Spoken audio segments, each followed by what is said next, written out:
Nahimo na lang usa ka low pressure area ang bagyong Kerubin nga anaa sa Sidlakan sa Mindanao.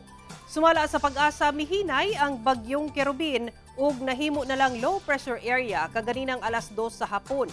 Ulay kining nasiplatan sa gilayong 220 km Sidlakan sa Hinatuan, Surigao del Sur.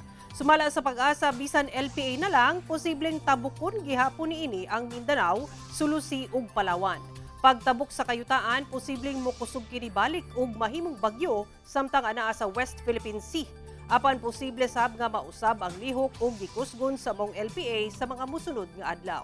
Base sa datos sa Metro Weather, doon naghihapoy kusog nga mga pag-ulan sa Zamboanga Peninsula, Northern Mindanao, Caraga, Davao Region ug Soc Sargen.